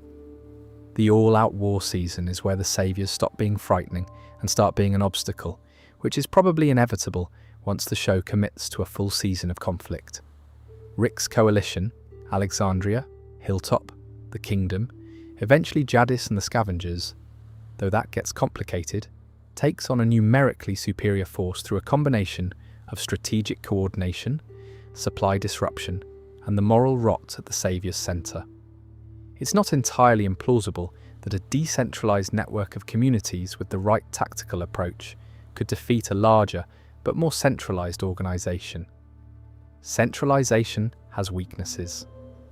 Top-down structures break when the top breaks, but the war does require you to accept some improbable battlefield outcomes and some convenient saviour incompetence. The show's heart is not really in the tactics. It's in what comes after the war, in Negan kneeling in front of Rick, and Rick sparing his life, which is the moment the show stakes its claim to being about something more than violence. Whether that claim lands depends on what you are watching for. What happens to Negan after the war is one of the show's most interesting longer-term threads, and also one of its most confused ones. Rick spares him and imprisons him in Alexandria, alive, contained, not given authority, kept as a kind of symbol of the choice Rick made. The communities have to accept this decision. Many of them don't want to. Maggie, whose husband Negan murdered, very specifically doesn't want to. The show uses imprisoned Negan to ask what rehabilitation looks like, or whether it's possible, or whether it even matters as a concept when someone has done what he's done. Negan's interactions with Judith Grimes, who is growing up smart and fierce and somewhat resembles her father, are some of the more unexpected pleasures of the later seasons. He's good with her. He's honest with her in ways he wasn't honest with most adults. She doesn't quite forgive him, but she doesn't dismiss him either, which is its own kind of complicated. His eventual freedom and his uncertain position in the community thereafter, and the question of who he is once the structure that defined him, the saviors, the bat, the leather jacket, the performance of absolute authority, has been stripped away. This is genuinely interesting material. Jeffrey Dean Morgan does some of his subtlest work in these quieter seasons, a man trying to figure out if there's anything to him besides the role he played. Finding that there might be, and not quite knowing what to do with that. Lucille, by the way, the bat, not the wife, is eventually buried. He puts her in the ground. It's a scene that works in spite of itself. And then, several seasons later, the show does something I still sort of can't quite believe. It introduces people who have decided that the answer to the zombie apocalypse is to become the zombies. The Whisperers are a community, if that's the right word. It feels slightly generous, who have rejected civilization entirely. Not just the trappings of civilization, the electricity and the running water and the infrastructure, but the concept of it. The buildings, the walls, the names, the social structures, all of it. They believe humans had their chance and lost, and the walkers are the inheritors of the earth, and the only viable response is integration. They wear the skins of walkers, they move through herds, shuffling at walker pace, whispering to each other to communicate, invisible to the dead around them because they smell and move like dead things. Alpha, the performance by Samantha Morton, is remarkable, controlled in a way that suggests enormous pressure behind it, leads them with absolute authority. Beta, her lieutenant, enforces that authority. The community has structure, but structure built around eliminating everything that makes human communities human. It's a genuinely fascinating concept, and when you start thinking about the practicalities, it gets genuinely strange. The skin masks, fresh walker skin, worn against the face. It needs to be harvested, which means you need to find a walker, kill it, skin it, treat the skin somehow, so that it doesn't become too rigid or too degraded to wear effectively, and then put it on your face. How long does a mask last? A week? 2 weeks? You'd need to make new ones regularly. The Whisperer community is presumably doing this constantly, which is a significant amount of work for an ideology that's supposed to be about simplicity. The smell logic, at least, holds reasonably well. We've established that walker remains can mask human scent. The guts trick confirmed this in Season 1. Wearing walker skin against your skin would presumably achieve something similar, if less thorough. The theory is coherent, but walkers detect by multiple senses: the sound of breathing, the warmth of a body, the rhythm of movement. The Whisperers address the last of these by training themselves to shuffle, to move at walker speed, to adopt the gait of the undead. This is presumably very, very hard to do consistently, especially over long distances, especially when frightened, especially when something unexpected happens. The show doesn't spend much time on how they train this skill. It's one of those things you're meant to accept rather than interrogate. The chains don't... Wait, that's Michonne. The Whisperers don't have chains. They have each other, which is a different kind of noise. Beta's identity is one of the stranger reveals in the later seasons. He was, before the apocalypse, a famous country singer. His face is recognized by a survivor who knew his music. He had been trying to disappear from fame before everything collapsed, had retreated to a remote cabin, was already rejecting the world, and when the world ended, he embraced the philosophy that he'd already been moving toward. His mask hides his face because he couldn't bear being known. There's something genuinely sad underneath the performance of absolute darkness. Alpha's daughter Lydia complicates everything, which is probably what daughters are for. She's been raised entirely within the Whisperer philosophy. She has no memory of the before. When she ends up among the communities and begins to form attachments, to Henry, to the idea of walls and names and people who are still trying, it disturbs Alpha in a way that Alpha has no language for. Because the Whisperer philosophy doesn't have a language for love. The border that Alpha draws with pike-mounted heads, the fair massacre, capturing members of multiple communities and killing them and mounting their heads to mark Whisperer territory, is one of the show's most theatrical sequences, and it requires you to accept a fairly elaborate operational achievement. Coordinating the capture of that many people from a community in the middle of a fair without anyone raising an alarm in time is genuinely difficult to picture. The Whisperers are good at moving unseen. They are apparently also good at coordinated kidnapping at scale. I find the Whisperers more interesting as a philosophical concept than as a military threat, which is roughly how the show uses them at their best. The question they embody: what do you do when the cost of being human is that high? When the price of connection and community and love is that everyone you love can be taken from you, is real and worth sitting with. Alpha's answer is wrong, but it's not incomprehensible. Alpha's relationship to love in general is one of the more precise character studies the show manages in its later seasons. She was a woman before she was Alpha. She had a name, D. She had a history. She had a child she was trying to protect during the collapse. The character the show builds, partly through flashback, is of someone who took the end of the world as confirmation of something she'd already half believed. That connection is weakness. That the self is the only reliable thing. That love is exactly what gets you killed. She built an entire philosophy around the fear of losing things, which is one of the more human responses to loss, even as its expression becomes something else entirely.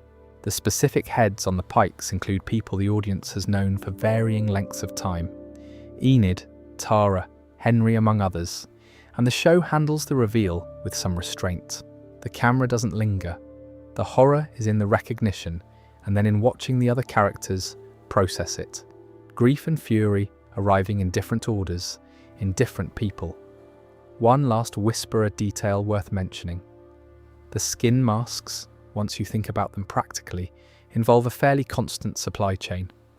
Walkers are everywhere, yes, but killing one, skinning it, curing the skin enough to be wearable and functional, this is ongoing craft work. The Whisperer community is, underneath the primitivist ideology, doing quite skilled labour all the time. There's an argument that they've built a more demanding civilization than the ones they reject. Just one that refuses to call itself that. Now, There's a category of Walking Dead plot hole that doesn't really belong in any section by itself, but that deserves acknowledgement. And that's the smaller ones, the individual threads, the things you notice on a rewatch that make you put the remote down and just stare at the ceiling for a moment. These are, in no particular order, some of my favourites. Rick's leg. In the very first episode of the entire series, Rick is shot in the leg. His vest took the chest shot. His leg didn't have a vest. He is clearly limping as he leaves the hospital. And for the first few episodes, there are occasional visible reminders that he was recently shot in the leg. And then after a certain point, it never comes up again. He runs, he fights, he climbs chain link fences, he does everything you'd expect of a physically capable man in his prime, with no sign whatsoever of any residual effect from a bullet wound to the leg.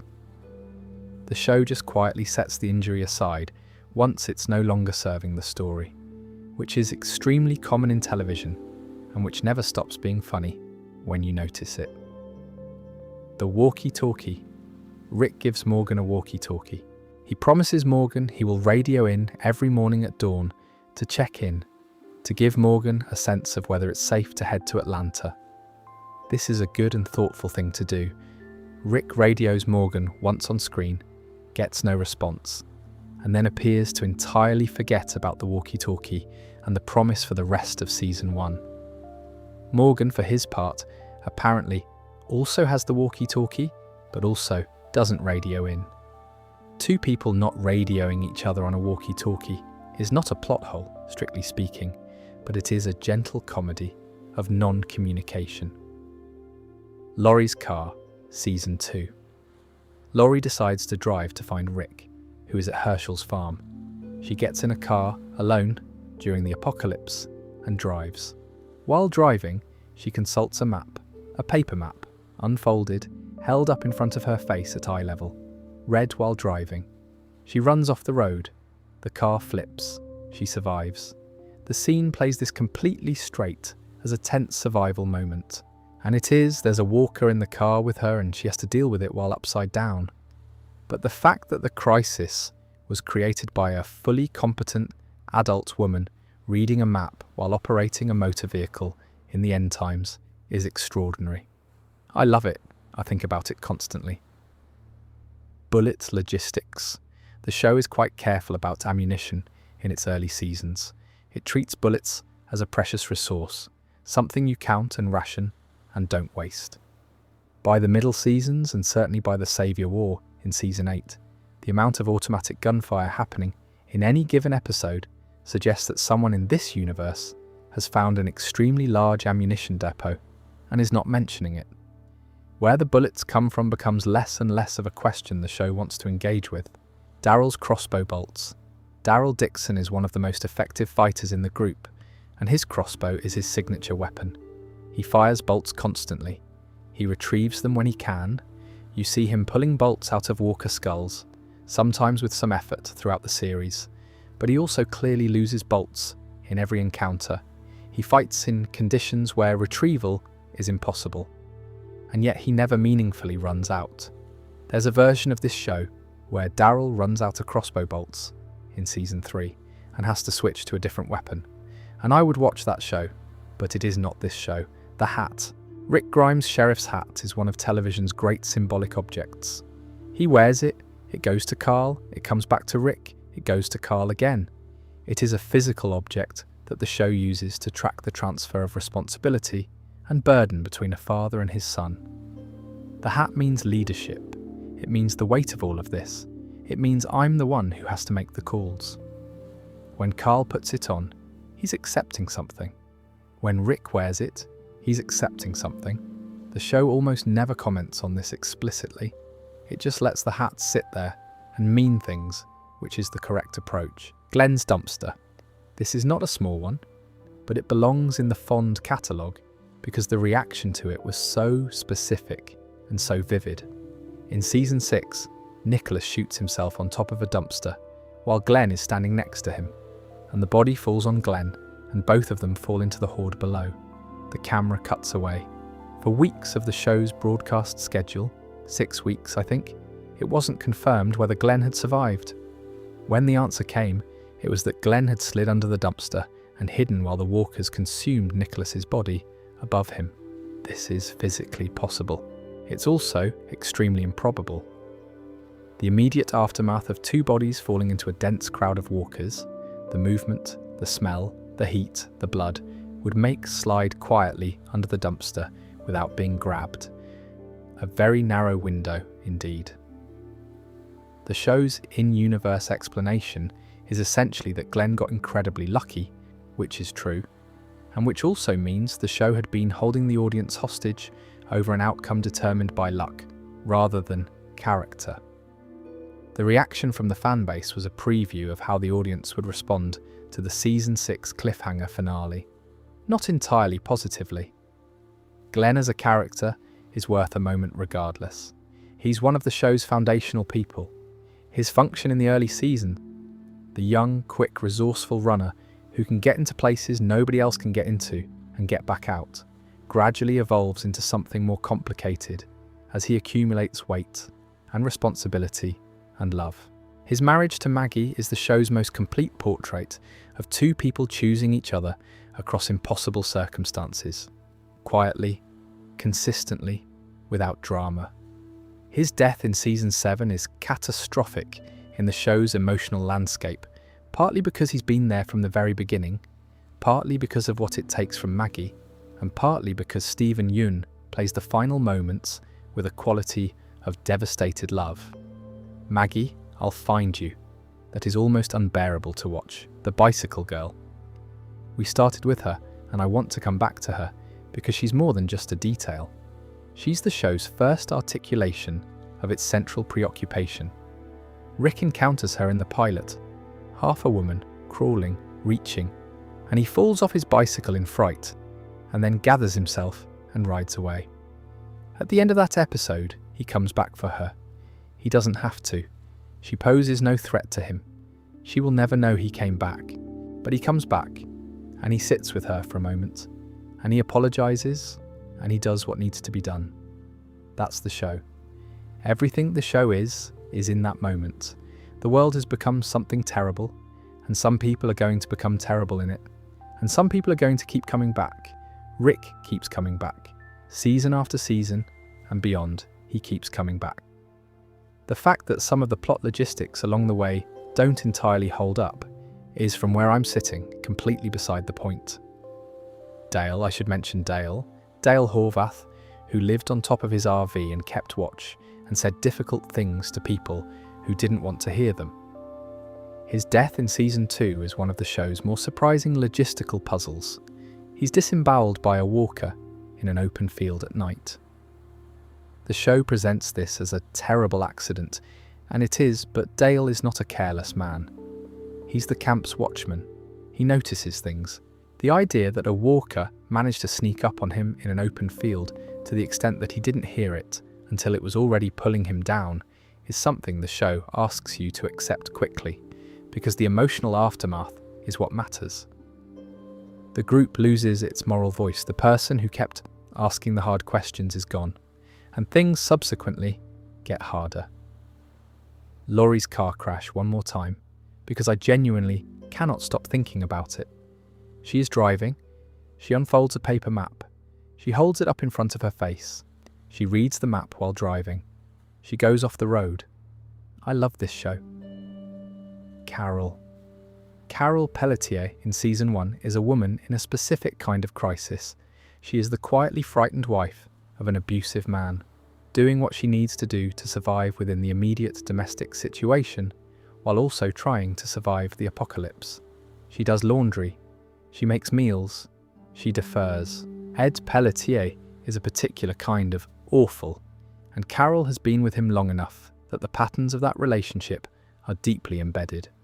By Season 5, Carol single-handedly infiltrates Terminus, a cannibal compound with armed guards and walls, by disguising herself as a walker, sets off a diversion with a well-placed explosion, opens the gate, and walks out again, having saved the entire group. She does this while wearing a poncho made of dried walker parts and carrying an assault rifle. The arc between those two versions of Carol is one of the most remarkable character evolutions in television drama.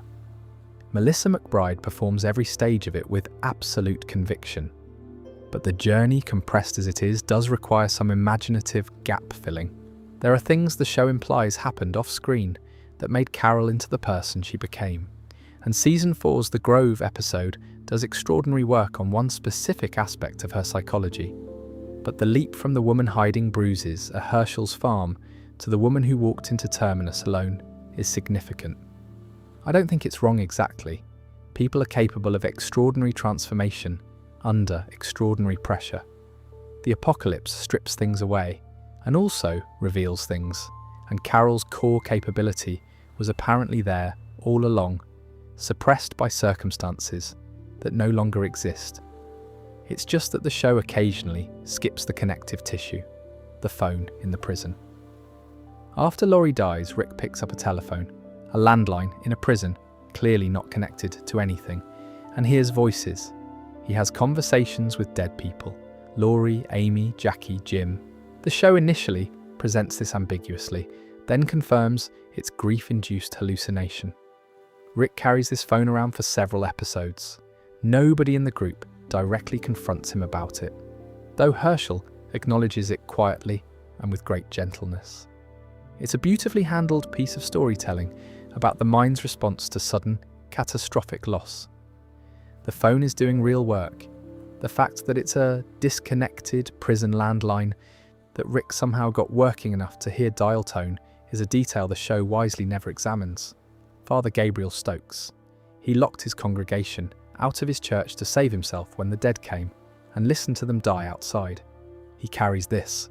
He carries it so heavily that in his early episodes, it almost consumes him. Rick's group has every reason not to trust him, and the show earns their distrust carefully. He then becomes, over subsequent seasons, one of the group's most trusted members. A voice of moral clarity, someone people rely on. The speed of this reconciliation is somewhat compressed, partly because the show just doesn't have time to give every character a full arc. But Seth Gilliam plays the self-loathing and the redemption-seeking with such precision that you accept it. And then there's Negan's vocabulary, which is its own thing entirely. The man calls the apocalypse the New World Order, with a kind of exhausted irony. He calls his bat Lucille, which is his dead wife's name. He refers to people's emotional crises as getting your shit together. And in the Season 6 finale, at maximum gravitas, with Rick's entire group kneeling in the headlights of a truck in the middle of the night, he uses the phrase, "Pee Pants City." It works. I cannot explain why it works. It just works. Rick's departure in Season 9 is one of the smaller plot holes that became enormous through consequence. He blows up a bridge to stop a herd, is apparently killed in the explosion, is actually airlifted by a CRM helicopter. The group watches him die. They believe he's dead. This is accepted. Except Jardis, now Anne, had been in contact with the CRM before this. She had been in contact with them for some time, offering them people in exchange for passage. Rick was not supposed to be taken. She trades him for herself when she realizes he'll die without medical intervention. She then leaves with him, and the community believes he's dead and doesn't investigate further. Now, the bridge explosion is a significant event. People are going to look for debris, for remains. The fact that they apparently don't find anything consistent with a human body, or find enough that they accept it as conclusive, requires either very significant blast destruction or a community that has learned perhaps too well to accept loss without demanding certainty. After everything they've been through, maybe that's actually plausible. You stop expecting bodies to come home. You learn to grieve without evidence. Michonne keeps looking, for years off-screen, when she eventually leaves her own children to go find him, Judith staying, Judith carrying the hat. It's because she never stopped believing, which is right for Michonne, and which is also how the entire reunion in The Ones Who Live becomes possible. The Commonwealth. I should mention the Commonwealth because it's the show's final act invention, and it deserves at least acknowledgement. a highly organised, heavily militarised, class-stratified city of roughly 50,000 people, the largest functioning settlement shown in the entire run of the show. It has newspaper deliveries. It has a minor league baseball team. It has restaurants. How it has remained hidden from every other community in the eastern seaboard for years is left somewhat unexplained. The military force that maintains it is substantial. The decision to keep its existence secret rather than expand or absorb surrounding communities is presented as a deliberate policy of its governor, Pamela Milton, whose management of the Commonwealth is a portrait of pre-apocalypse political dysfunction transplanted into an apocalypse. She maintains class structures. She prioritizes image. She suppresses information that would destabilize her position. Whether the Commonwealth's model, large-scale social organization that preserves the hierarchies of the before, is better or worse than what Rick's group has been building, is the question the show's final seasons are genuinely trying to engage with. The answer it arrives at is something like, the structures matter less than the people inside them, and the people inside any structure will eventually determine what it actually is, which is not a very precise political conclusion, but it's a human one. Right, so the spin-offs. I want to be upfront that each of these could be its own full video, and probably will be eventually. So I'm going to move through them fairly quickly tonight.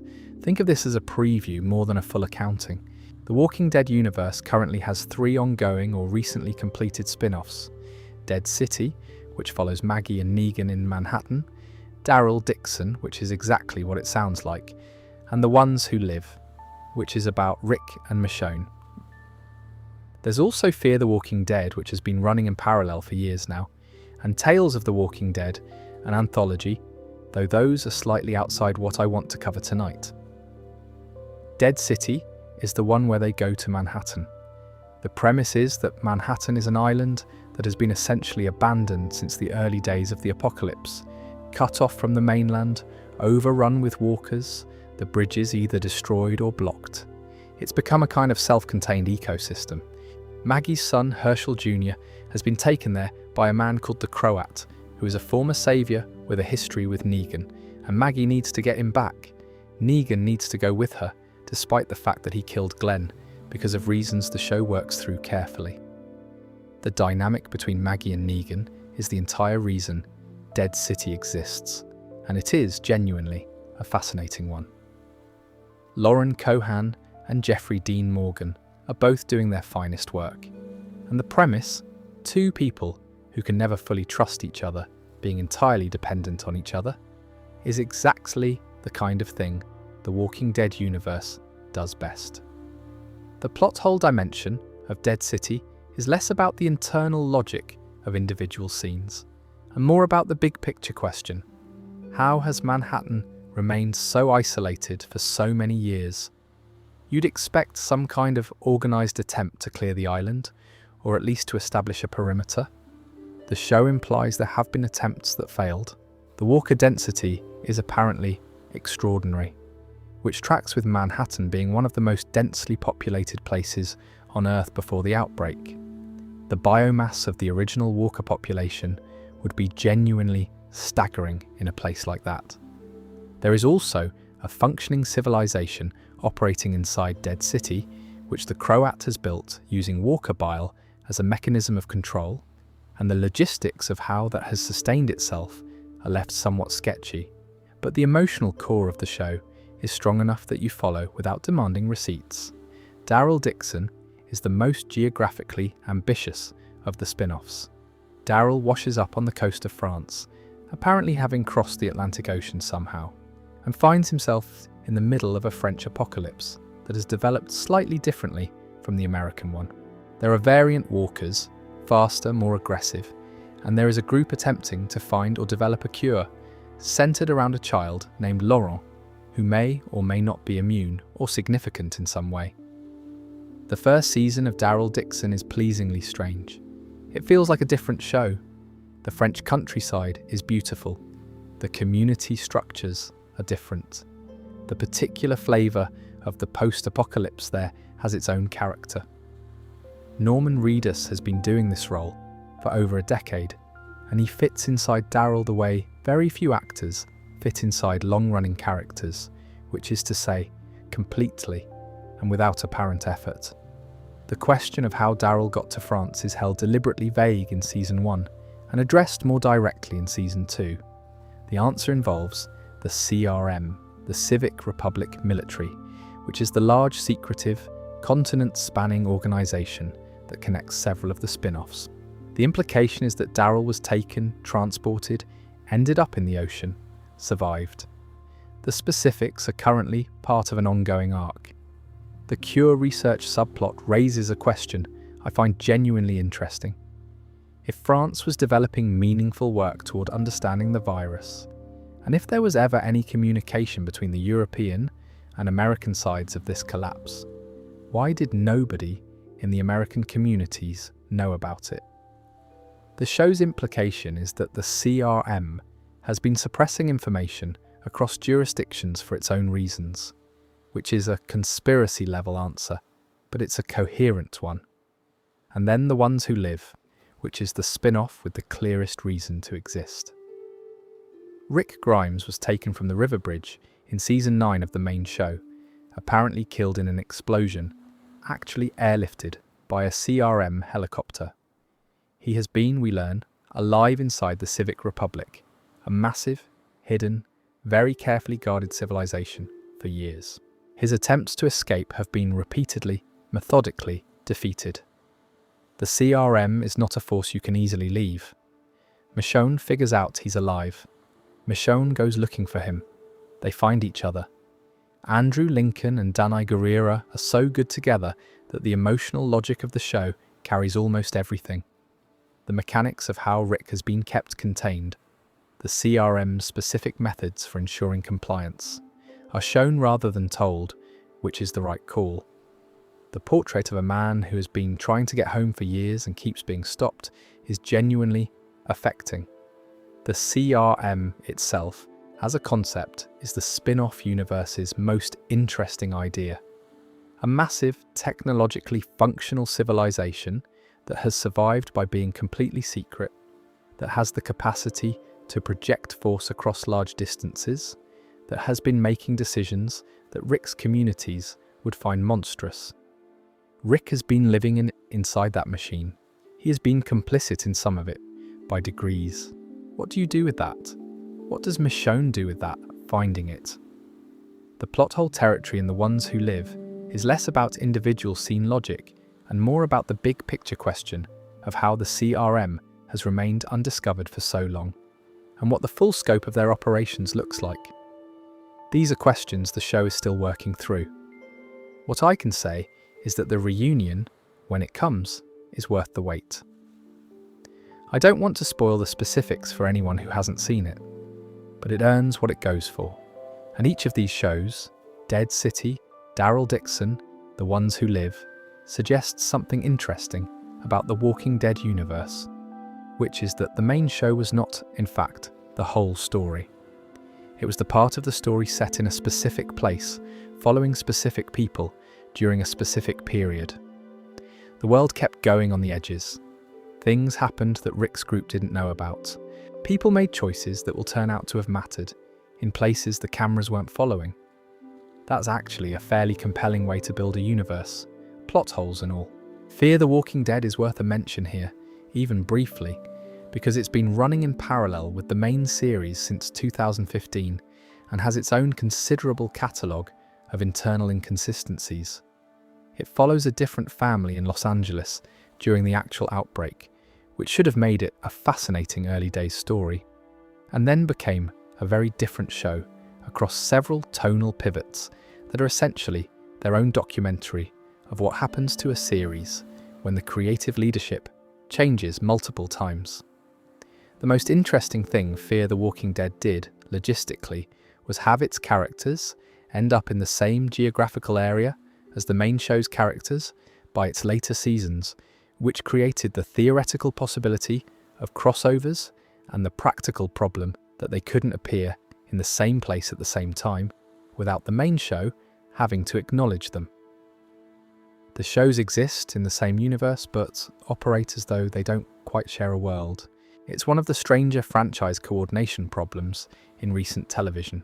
Morgan Jones, of all people, crosses over from the main show to Fear the Walking Dead, having travelled from Virginia to eventually Texas, which is a significant distance even by Morgan's standards of improbable navigation. His presence in Fear the Walking Dead doesn't quite reconcile with every detail of his history in the main show, but his fundamental character is intact. And Lenny James brings the same quality of attention to the role in both contexts. The CRM, the Civic Republic Military, is the connective tissue of the spin-off universe.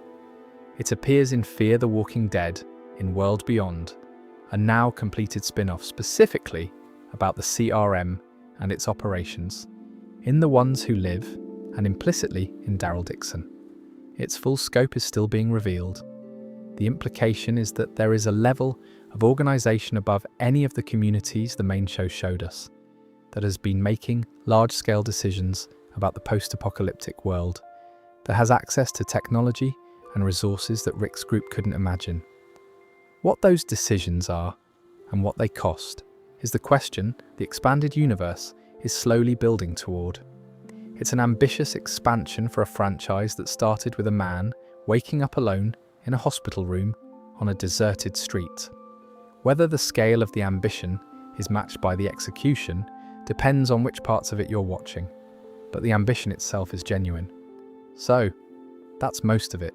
We've been through the hospital room Rick shouldn't have survived, the walkers that can't quite agree on what they're capable of, Michonne's inexplicable and perfect pets, Morgan's miraculous cross-country navigation, the secret of Herschel's barn, Andrea's accumulation of almost escapes, the governor's impossible grief project, the prison community's agricultural achievements, Eugene's mullet, Negan's economic model and his barbed wire bat, the Whisperers and their impractical commitment to a philosophy, and a fond wander through the smaller things, including Glenn's dumpster and Laurie's navigation choices, and a bicycle girl in a park who mattered more than she knew.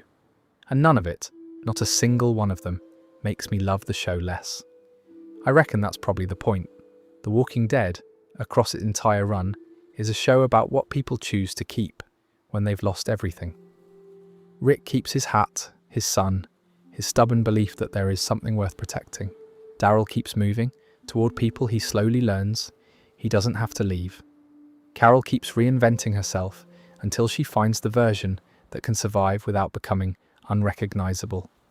Michonne keeps the people she loves and will cross any distance for them. Morgan keeps trying to find the version of himself that doesn't need to hurt anyone. Herschel keeps faith longer than most people would, and it costs him everything, and the show treats that as a kind of greatness rather than a failure of realism. The plot holes are the traces of ambition. You don't get this many questions from a story that didn't try to do this many things. And trying this many things across 11 seasons and multiple spin-offs and a production reality that involves hundreds of different writers and directors and creative decisions made under pressure, on schedule, in front of a fan base that was watching very closely, that's going to leave marks. The marks are fine. The marks are interesting to look at. They are, if you want to be generous about it, proof of work. One of the questions the show keeps asking, underneath the walkers and the violence and the various factions competing for resources, one of the questions that persists from the pilot all the way to The Ones Who Live, is whether it's possible to remain the person you were before the worst happened. Rick is changed by everything that happens to him. He loses things that don't come back. He makes choices that cost him. And yet there's something in him that persists, some quality of caring, of coming back for the people who need him, of refusing to accept that the world as it is the world as it has to be. That quality is what Michonne crosses oceans for. That quality is what the show ultimately argues is worth holding on to. The bicycle girl in the park. He went back for her. That's the answer to every question the show raises about what kind of person Rick Grimes is, and by extension, what kind of people the show is interested in. The ones who go back, There's a detail in the pilot that I haven't mentioned yet, which is the handmade sign that Rick passes at the edge of Atlanta as the city becomes clearly unsafe. It's a sign on the road that says, simply, "Don't stop." Not a government sign, not an official evacuation notice. Someone made that sign by hand and put it there because they wanted people to know. Some stranger, at some point, stood at the edge of an overrun city in the middle of a catastrophe and took the time to put up a warning for people who came after them. The show uses it as background. Rick drives past it on his horse and never comments on it, but it's there. That's The Walking Dead in miniature. All the human gestures in the ruins. All the things people do for each other when there's no system left to do it for them. No institution, no structure. The show is full of those gestures, from the pilot to the finale and across every spin-off. Some of them are explicable and some of them aren't. Some of them hold up under scrutiny and some of them fall apart the moment you push. But they are all, in their own way, people trying. If you'd like a follow-up to this, maybe the Governor's full arc across seasons 3 and 4, or a walk through the comics and everything the show changed, or a look at all the characters who came and went across the full run and what each one contributed, let me know in the comments. There's honestly no shortage of material. But for now, that's enough for tonight. Wherever you are, I hope this was a comfortable way to wind down. The dead walk. The living keep building. And the questions are always more interesting than the answers. Sleep well.